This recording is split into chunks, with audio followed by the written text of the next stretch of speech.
Hi people, welcome back to my channel. I hope everybody is doing well. तो आज का हमारा topic BA psychology honours course stress management which is a SEC paper part 15 and unit 1। ठीक है, and topic चल रहा था stress responses, जहाँ पे हमने देखा था फाइट और फ्लाइट रिस्पॉन्स क्या होता है, फ्रीज रिस्पॉन्स क्या होता है। उसी के आगे बात करते हैं।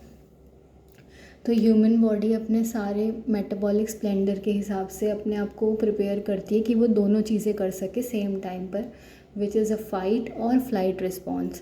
बिकॉज सम सिचुएशंस रिक्वायर कि मैं सिर्फ फाइट करूँ और कुछ सिचुएशन में सिर्फ फ्लाइट करूँ, एंड कुछ सिचुएशन रिक्वायर कि मैं दोनों का कॉम्बिनेशन या दोनों साथ में करूँ।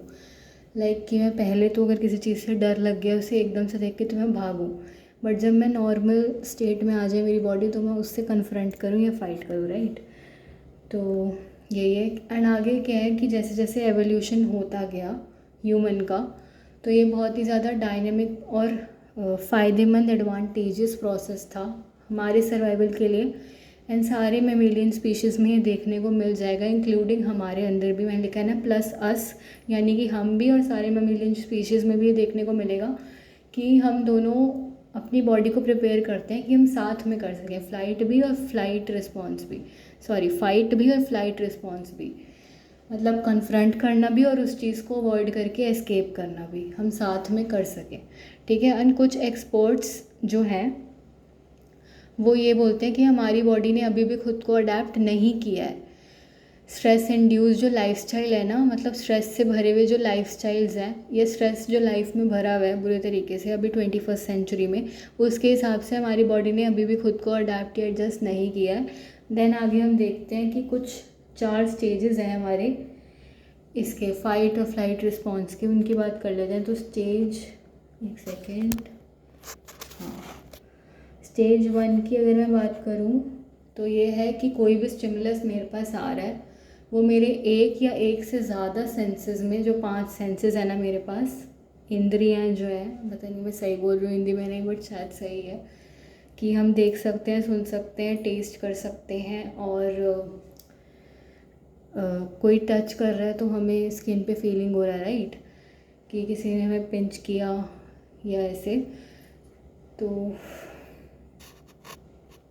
एंड हम चीज़ों की खुशबू को समझ सकते हैं, लाइक स्मेल करना। ठीक है। तो स्टिमुलस जब एक या एक से ज़्यादा हमारे 5 सेंसेस में से जाता है हमारे ब्रेन तक, तो वो है स्टेज 1, कि स्टिमुलस फ्रॉम 1 और more of the 5 senses are sent to the brain. कि बाहर से कुछ आया, वो मेरे 5 सेंसेस से या एक से ज़्यादा सेंसेस में होते हुए मेरे ब्रेन के पास चला गया। ठीक है। स्टिमुलस फ्रॉम 1 और more of the 5 senses sent to the brain. Then stage 2 में क्या होता है, ब्रेन डेसिफर्स। डेसिफर्स का मतलब क्या है, वर्ड थोड़ा मुश्किल है बट मीनिंग बहुत ज़्यादा आसान है और वैसे कई बार पढ़ चुके हैं। ठीक है। इंटरप्रेट करना, एनकोड करना, आइडेंटिफाई करना। ब्रेन समझने की कोशिश करता है स्टिमुलस को और उसको बेसिकली परसीव करता है कि वो या तो हमारे लिए थ्रेट होगा, या तो हमारे लिए वो खौफनाक है, डरावना है, या बेसिकली हार्मफुल है, या फिर नॉन थ्रेट है। नॉन थ्रेट इज़ वर्ड जिसको हमने एज थ्रेट परसीव नहीं किया है, थ्रेट का उल्टा। अगर वो नॉन थ्रेट है तो वहीं पे मेरा रिस्पॉन्स जो है वो एंड हो जाएगा, मैं कुछ रिस्पॉन्स आगे करूँगी नहीं, क्योंकि उस चीज़ से मुझे डर ही नहीं लग रहा, भाई आई एम फाइन।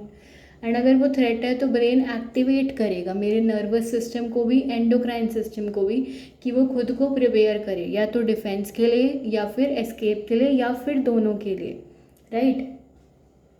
अब एंडोक्राइन सिस्टम को जब वो एक्टिवेट कर देगा तो उधर पैरासिम्पथेटिक, सिंपथेटिक नर्वस सिस्टम भी एक्टिवेट होगा, जिसमें से एक मेरे को एकदम एंग्शियस कर देता है कि मुझे अब स्ट्रेस के साथ डील करना और लड़ना, और जब वो मैं डील कर लूँ, लड़ लूँ, उसके बाद दूसरा वाला नर्वस सिस्टम एकदम मुझे वापस से काम डाउन नॉर्मल स्टेट में ले आता है, राइट। देन स्टेज 3 की बात करते हैं। अब तीसरे स्टेज में क्या होता है कि बॉडी बहुत ज़्यादा एक्टिवेटेड रहती है, अराउज्ड रहती है। अराउज्ड इन द सेंस कि स्टिमुलेटिंग टू डू एक्टिविटी। ठीक है।